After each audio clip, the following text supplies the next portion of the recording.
The following is a Spirit Street production. So it seems that the ACC, it's just any day now that it's going to implode. We've gotten word that, they're going to court. There seems to be a deadline on when maybe the ACC settles with Clemson and Florida State. And if they don't, Florida State or ESPN may cancel the contract as early as August, excuse me. So we'll find out exactly what's going on there with the ACC soon enough. And if we do, who does the Big 12 like? Well, that's what we're here to discuss today. This is the Big 12 Insiders. Welcome to the Big 12 Insiders, your Big 12 sports show, presented by Synergy Financial Partners. Now let's go to booming North Texas, home of Studio 73. Here's your host, Brien Hanley. All right, guys. Welcome, everybody, to Big 12 Insiders. Again, this is Brien Hanley. We got Chad Brendell, Mike Casazza. Fellas, covering Cincinnati and West Virginia, respectively, for 24/7. How are you guys doing today? Portal fatigue. April has just become, like, you think we get to the end of basketball season, take a breath, maybe get into some basketball recruiting. No, just portal 24/7. Yeah. I did hot board season, right? Coaching change. Yeah. Then assistant coach hot board season, which I was allergic to, so we didn't do that. Just side of my own health and interest, right? And then now we're into portal season too. So like there's that calendar is legitimately I'm sorry, 24/7, but it's on the clock right now. It never ever stops. Yeah, Mike, I've got a new guy that just graduated college, and I guess he was thinking in his brain, like, I've been on the grind since September. I'll get a break in April. It was like, oh, young man, I'm sorry. I'm sorry to inform you. No. You take the breaks in June, send him to the camps. Right. You can maybe July. Yeah.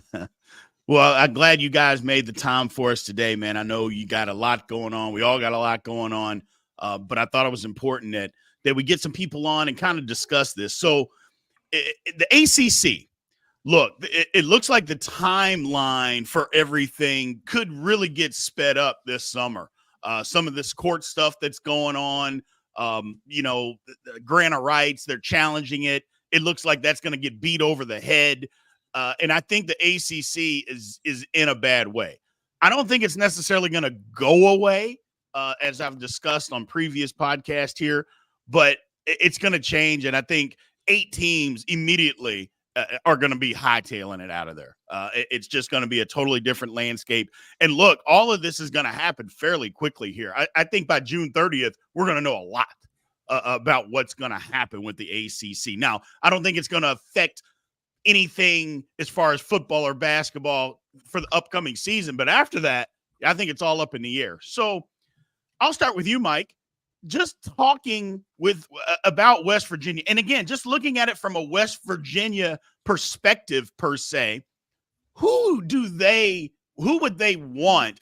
And I say want is it's a pecking order, but maybe logistically, geographically, and all that stuff. Who might West Virginia fans actually want from the ACC if it made sense for them?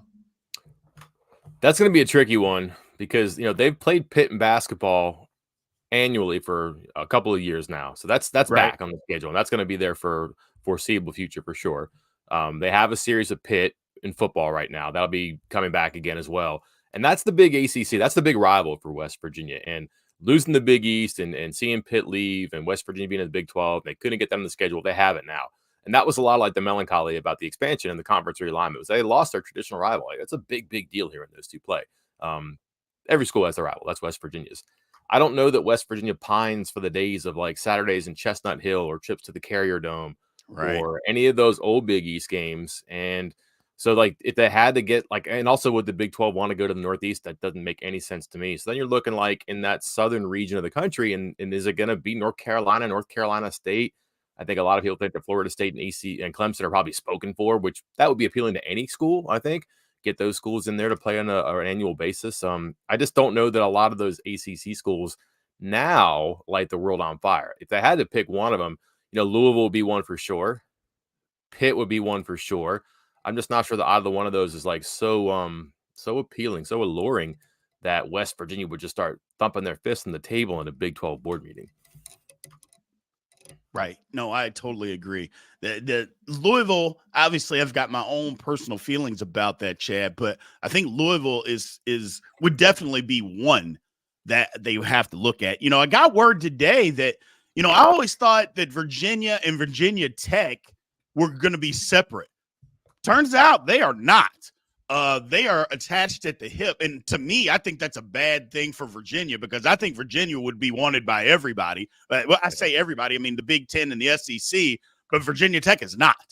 So, and if they're attached at the hip, it's almost like Virginia is going to have to stay, because unless somebody's willing to take Virginia Tech, Chad, I just don't know that there's going to be room for them. I don't know that the Big 12 is going to want them. Maybe before the Pac-12 schools came on board, there would be room for something like that. Right. Arizona State. I mean, right. But now I don't see what benefit you get from Virginia Tech. Look, if that's the case, it changes kind of the whole math, because you mentioned Florida State and Clemson. I think North Carolina and Virginia are right there with those two, maybe not as football powers, but the money behind those two universities are incredible. I mean, it always blows my mind that North Carolina is the biggest site in our network. Right. It's not Bama. It's not Ohio State. It's not Georgia. It's North Carolina pretty consistently. Right. That is a massive fan base, a national brand that anybody is going to want to have. I think Virginia, because of their academics and the strength of the university, is another one that's in that group. They essentially, the SEC is not taking Virginia Tech. Zero chance. No. The Big Ten is not taking Virginia Tech. No. Zero chance. So if Virginia is really tied to them, that changes the dynamic of a lot of this. Yeah. I think it's too bad for them, because like I said, I think they can have their pick of whoever they wanted to go and where they wanted to go. And both those conferences would want them. And I say both, the Big 12 would want them too. Yeah. Sure. But I just don't, it's kind of what you said. I don't think that there's a big need to bring Virginia Tech on. I think this attached at the hip type of thing is like, you know what? I'm sorry. You had your chance, and we may have taken you before all this shook out if you wanted to leave, or if you could have left. Turns out a lot of these schools can't leave anyway, unless they're willing to pay that $120 million separation fee. And I want to make this clear. A lot of people think, well, the grant of rights, they got to pay that, or if they don't have to pay the grant of rights, which is what's up in court right now, that they don't have to pay anything to get out. That's not true. You still got to pay the $120 million exit fee no matter what. Those schools have to pay it if they get out early. So it's not just the grant of rights went away, so they don't get to pay anything. No, it's not. And $120 million is still $120 million. So do they want to leave early? I don't think so. I think the teams are probably going to wait until 2026 when the ESPN says, you know what, we're not renewing this contract, and it implodes. Then they don't have to pay anything and they get out. Having said that, what other teams? I mean, I know there's this big talk about Duke. I heard yesterday that Duke would go to the Big Ten for basketball, but would want to plant the rest of its sports maybe in the Big 12. There's not a chance in hell that the Big 12 is going to do anything like that. Look, we love you, Duke, but if you're not bringing basketball, sorry, you can stay right where you're at, guys. I mean, am I wrong in thinking that? No. I think the only way that happens is if they pull Gonzaga for just basketball. Correct. You have some odd precedent there. Smart people at Duke could argue something like that logically. Say, well, you have a spot for basketball, just take the Zags. Right. I would probably tell them to shut the door on the way out and enjoy the flight home. That the lure is not Duke football or Duke soccer. It's obviously basketball, and like that's a big deal for the commissioner. He wants the national conference. He's making a national conference and getting Gonzaga. If that does happen, it's obviously been talked about a bunch. That is a pretty good window into Brett Yormark's vision of how to become a national conference, and that is through basketball. You can't hold the conch for football. No. Big Ten, SEC has it. You can do it for basketball, and there's certainly a lot of resources that you could pull from that for your conference. Visibility, dollars, so on and so forth. You would need Duke basketball to do that, not Duke Olympic sports. No. Sorry, the parking lot's full. You bring basketball, or we don't have space for your RV here, sir. Yeah. Yes. I just, when I heard that from somebody, I was just thinking, wow, there's not a conference. I mean, the American conference wouldn't even do that. No conference is going to do that and just say, hey, Duke, come on board. But you know what? I know you don't want basketball here, so that's okay. Yeah, that's just not going to happen. I think that's nonsense.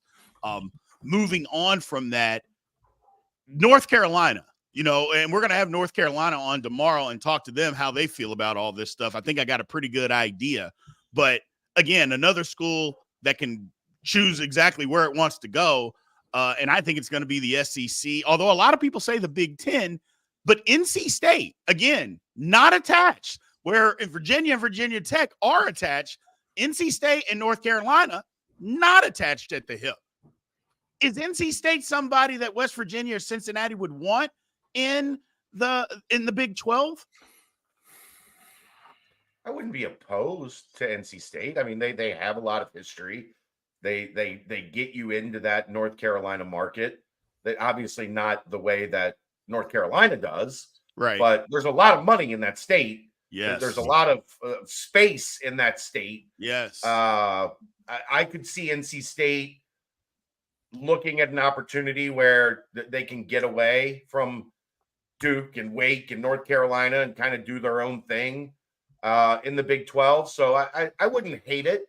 Solid football program. I mean, nothing remarkable, but they're usually not terrible.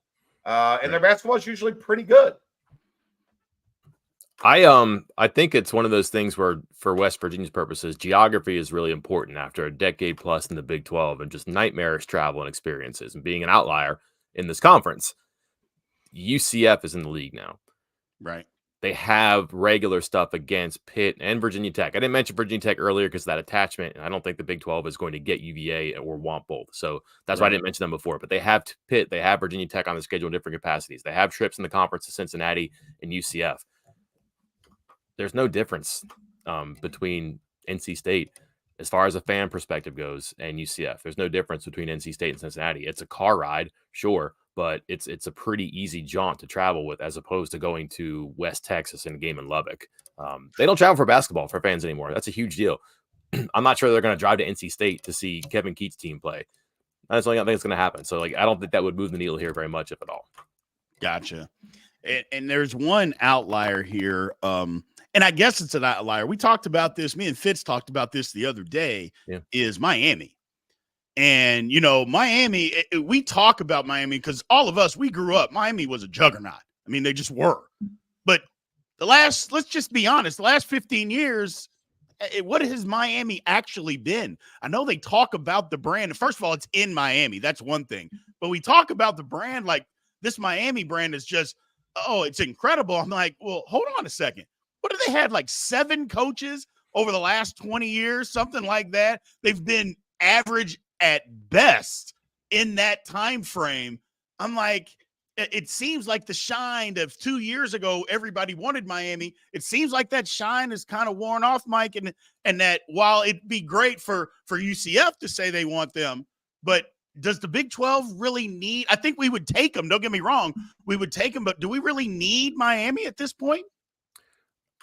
I think that's a really interesting one because the potential there, if it ever happens, that's a huge word, though. 2 words, if and ever. And that's been 20 years now. Yeah. Their best success has been Jim Larinaga in basketball. Yeah. And that's the truth. Good baseball program. Olympic sports was solid. I think the athletic departments, like athletic directors and presidents and chancellors, that would be neat. And you could certainly talk your teams into spring break rowing and track trips to Miami, stuff like that. That does matter. That's part of the puzzle, but it's such a small piece, and it occupies such a small corner of a fan's mind that doesn't move the needle here. They would really need Miami to be much hotter now, I think, because you're chasing ghosts at that point. And why would a conference want to chase the ghost if the actual university has been doing it and just spinning and spinning for, like we're saying, 2+ decades now. I think that's a hard sell. However, I think that's a team that is at the top of everybody's list for, I think, pretty apparent reasons, which is what it could be, what it has been. And I think that excites a lot of people too. Like, it's not a bad program. It has a lot of stuff that it can throw toward being good in sports. I don't think people realize that school's pretty well off. Could it happen? Will it happen? Don't know. 7 coaches, though. Sometimes it's not the coach. Yeah, exactly. It's not. Sometimes it's the people who hire the coaches there. So this would be very interesting. Like, they're paid. I saw they paid Cristobal some absurd amount of money, which is also his buyout plus a salary, but that's still dollars spent on a project that has not gotten off the ground yet. The thing that with Miami, though, that's always going to be tempting is location. Absolutely. Yeah. And there are so many players there that they are always going to be able to sell. Mm-hmm. We are one hire away from being Miami again. We just don't know if that's going to be 7 hires or 27 hires before they hire the right guy. But, I mean, people talk about Cincinnati all the time because of Cincinnati high school football. Mm-hmm. And what high school football means here and the number of kids that come out of here that are really good. Miami does that 20-fold. Right. So that's always going to be a temptation with them.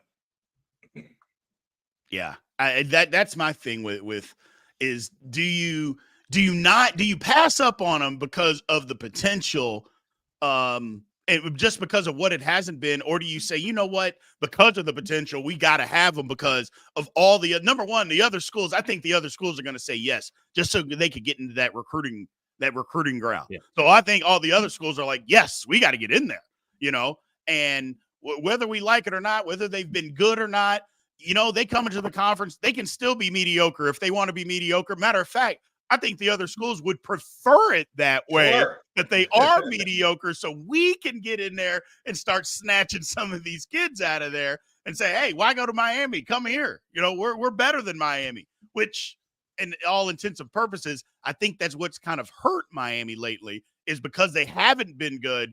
And so many people have gone, that whole corridor, that Howard Schnellenberger corridor, they've gone in there and just snatched kids right out of there.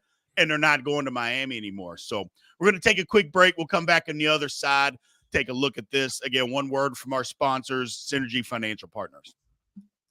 At Synergy Financial Partners, the mission is to change the way Americans plan for their financial future. Synergy doesn't just offer you a financial plan. At Synergy, the goal is to help you find your best financial future. Learn more at synergyfinancial.com.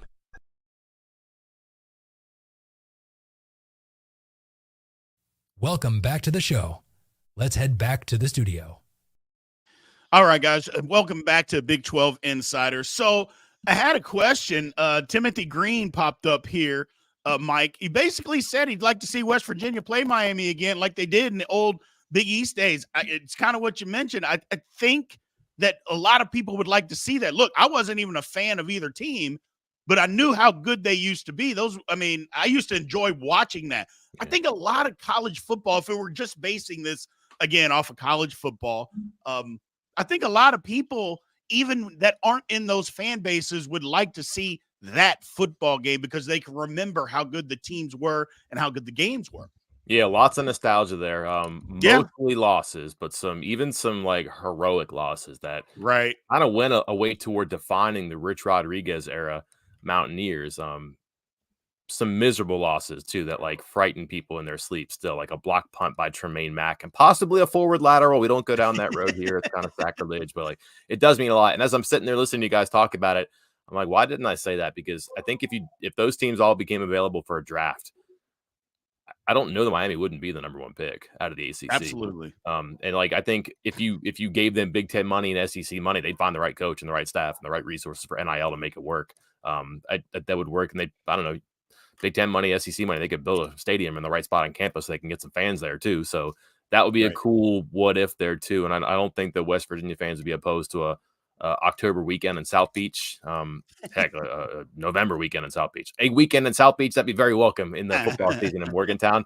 And yeah, like I can remember just being in some locker rooms in Miami and like all pros and Hall of Famers who were in the college game I just covered, like was significant star power that we really haven't seen a whole lot since then. And maybe that comes back around for anybody, never mind Miami. But if you landed Miami and then Miami got hot, that would be like a seismic kind of a thing for whatever conference or whatever sport. Well, the other thing is they used to let the stars be stars there, right? Like, Mm-hmm. Oh, yeah. Nick Saban had stars, but you take that personality and you suppress it. Miami was like, no, the knob actually goes to 12. Yes. No, it says 10, but we're turning that thing to 12. So I can only imagine going in those locker rooms and being around those types of personalities, how much different it was. Yeah, absolutely. So, and you know, I brought up a couple of schools, or at least one school, North Carolina. I don't think there's any chance that they're going to come to the Big 12 at all. Another school that I didn't bring up that we should talk about that I don't think there's any chance is Clemson. You know, Clemson is, you know, here's the thing. Everybody just assumes that they would go to the SEC, Chad.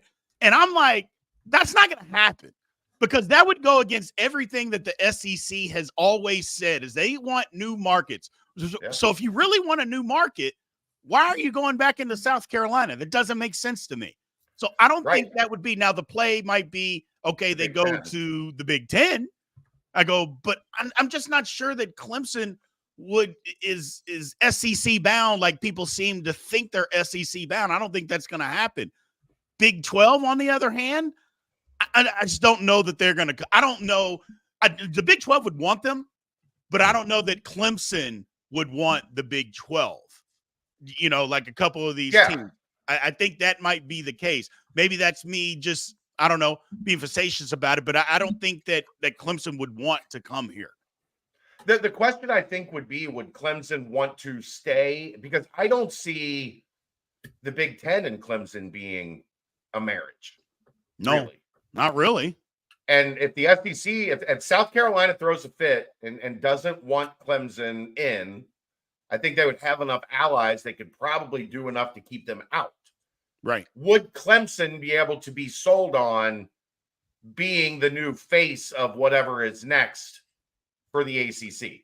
Because there's going to be a bunch of these. It's not going to be a Pac-12 situation where everybody scurries off the ship and it's just Oregon State and Washington State. No. It's not going to go away. Up into the ocean. Right. There's going to be an ACC of some sort. Validity. Look, correct. Nobody's taking Boston College anywhere. No. Nobody's taking Syracuse probably. No. Or Wake Forest. Or Wake Forest anywhere. So there's going to be a 7-8 team grouping that is still going to be around. Would Clemson either want to stay and be the face of that, assuming Florida State's gone, North Carolina's gone, Virginia, we don't know. I mean, you could sell Virginia and Clemson as you guys stay and be the flagship of what's next. Conference, right.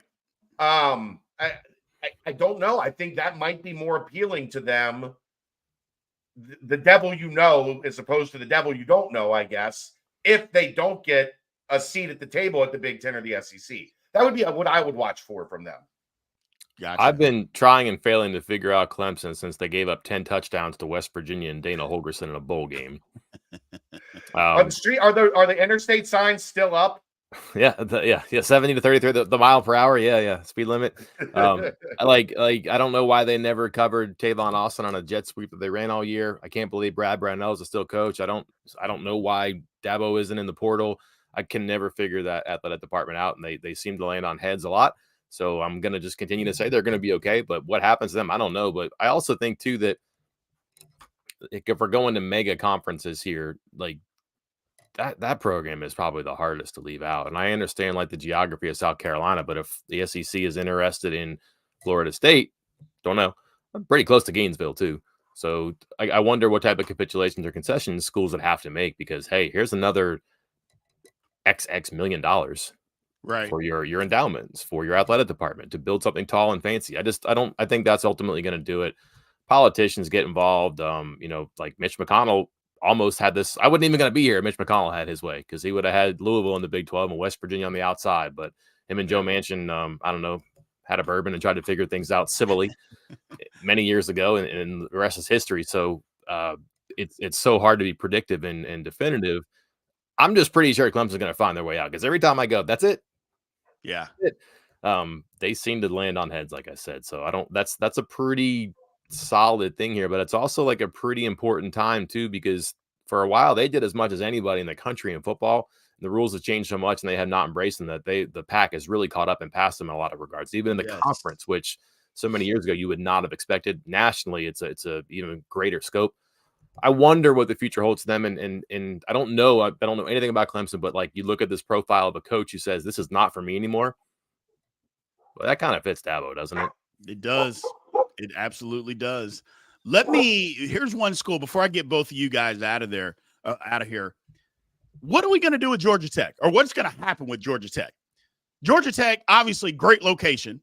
It's in Atlanta. It's in downtown Atlanta. The recruiting ground there for football is incredible. But the fan support is just not there for Georgia Tech. So it's like, I almost think that, should the Big 12 stick their hand out and reach out for them and say, hey, come here just because of where you are? Or do they say, you know what? Sorry, you bring great academics, but everything else we're not sure, and we're just going to keep you at arm's length. I think, in my personal opinion, I think Georgia Tech should be a school that the Big 12 reaches out to just for that fact alone. I guess you just have to decide, does every conference need a Vandy or an Indiana? Or yes, Chad, absolutely, my man. That was literally where I was going, because every conference needs somebody like that, because I don't think that the Big Ten's not going to kick out Northwestern. The SEC is not going to kick out Vandy, at least to my knowledge. I don't think that's going to happen. Now, I know people are saying that, but I don't think that's going to happen. So then it becomes, does the Big 12, do we need one of those? I think the answer is yes, man. I think we do. So the Vandy and the Indiana in the Big 12 was Kansas. And then Kansas went out and zagged and got a coach who does something totally different on offense.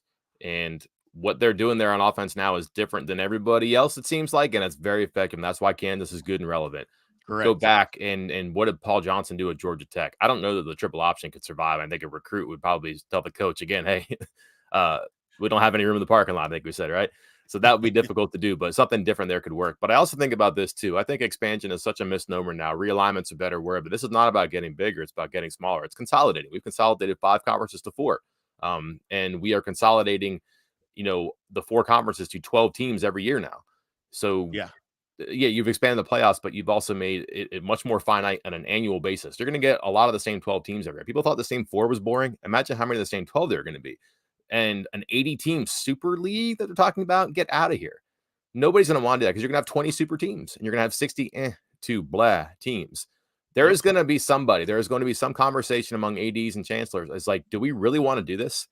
Georgia Tech, a Stanford, like schools like that are like highly prestigious academic schools. Again, Northwestern, Vanderbilt too. Do they want to be in this $100 million game? They cannot win. Correct. They cannot win. Do they want to do this? Or can they make just tens of millions of dollars every year and have the best group of 5 schools? I don't know what the label would be there. Here I am with a misnomer too, but I just think you're going to shrink. You're not going to expand. And you're going to see teams that are squeezed out or back out and say, this is not worth anymore. Like, look at Stanford. Stanford annually has one of the best athletic departments in the country. They're in the ACC. What's going on here? And like, does that school academically want to do that? Like, is that what their president is like? You know what? This is a great idea. Let's travel to the East Coast, 6 times a year. Let's send our soccer teams out there. That's nuts. It's nuts. Yeah. There's no way it's going to sustain. And I think you're going to see some school or some block of schools, again, consolidate here and say, this is not for our own thing. And I would just keep an eye on, I don't know where it'll go, but this whole group of 5 playoff thing, if there's a market or an appetite for that, why wouldn't you have whatever is between this like, I don't know, 40 teams and the FBS are the top and everybody else? What would that everybody else do? Could they get together and do something? That is pie in the sky years and years from now. You'd have to have a TV or a streamer to do that for you. But there should be some group of schools that says, this is stupid. We cannot win this game. Let's go to a game we can actually win. And also, our academic missions, our purpose as a university. Again, this sounds like old man stuff, but this stuff does matter. And I just wonder if and when that happens. And is Georgia Tech a school that would do that? It certainly profiles as that. Yeah. It always comes down to money. Yeah, absolutely. If they think they can make money, they will continue on. And if they get to a point where they feel like they're going to go underwater and have to subsidize heavily, there are going to be tough decisions to make. That's going to be the fascinating part of this, because everybody is going to want to spend like the Big Ten and the SEC. Right. The only people that are going to have that money are in the Big Ten and the SEC. Right. And then there are going to be schools in the Big Ten and the SEC that use that money poorly, and they're still broke, even though they're getting $100 million a year. Yep. The only pushback that I would have against any of that is, if we're being honest, there's plenty of teams that are in the Big 12, maybe not the Big 12, but in the Big 10 and the SEC that 100% know, outside of Northwestern and Vanderbilt, they 100% know they can't compete. They absolutely know. So those schools right there, and I don't want to name any names because I'm not trying to embarrass anybody or anything like that, but there's plenty of schools within those conferences right this very second that know, yeah, we can't compete at this, but we are happy to take the paycheck. So as long as we continue to get this paycheck, we are just fine finishing 5th in the Big Ten West. We're okay with that, because we can't compete. Look, and I will name this name. There's a school that left the Big 12. Yeah, I was literally just going to say Nebraska. You took it before I could even say it. There was a school that left the Big 12 that was high and mighty and left, and lo and behold, look at them now. They can't compete. They can't even keep their good old boy All-American football player to be the AD. He said, "You people are nuts. I am getting out of here," and went to Texas A&M to be the AD. Now, granted, I'm sure he got paid more money, but if you can't keep that guy in your program longer than 2 years, it's a mess. And it's just, I don't know, guys. Some schools, they just know. They're just like you said, Chad, they're there for the money. Isn't Texas A&M becoming the Nebraska of the SEC? Yes. I don't even know if they're becoming it. I think they've always been that. Yeah, I think they've always been that, and they finally have just come to the realization, okay, this is what we're going to be. This is what we took the paycheck in the SEC, and now this is what we're going to be. So we're giving 1 year of that paycheck to Jimbo to not coach. Whew, Lord have mercy. One of the best golden parachutes I've ever heard of. Give me $75 million to go away. I'll go away for $75 million. Go away. And matter of fact, you'll never hear from me again. Right. You'll never hear from me again. So, hey, guys, man, I appreciate you guys taking the time today. I know you guys are swamped. I really do appreciate it. This one was fun. Again, we might slow it down a little bit in the summer. Hopefully you guys get a break here in near the middle of May going into June. Let's hope so. I don't think that's going to happen because, like I said, I think this conference, this ACC stuff, I think it's going to happen sooner than later. So appreciate you guys coming on, man. We'll take one quick break before we end the show, but I will catch you guys later. Thank you. I appreciate it. Thanks for having us. At Synergy Financial Partners, the vision is to build the world's largest consumer financial education and empowerment company. Synergy doesn't just offer you a financial plan. At Synergy, the goal is to help you find your best financial future. Learn more at synergyfinancial.com. Welcome back to the show. Let's head back to the studio. All right, guys. Thank you. Welcome back again to Big 12 Insiders. Look, ACC stuff, I mean, I know we keep talking about it, but things keep changing every single day, and we're going to keep talking about it until we until it actually explodes, which I promise you, it's going to happen here in the next, give it 60 days, and we're going to have some real big news going on with the ACC. More importantly, what that means for the Big 12. I think the Big 12 is in a great position. We got to do it strategically. We can't just take anybody. But to put us in a good position, it's going to be there for the taking. I can't wait to see what happens. I'm just real excited about where the Big 12 is right now. All this talk of Super League stuff and all that stuff.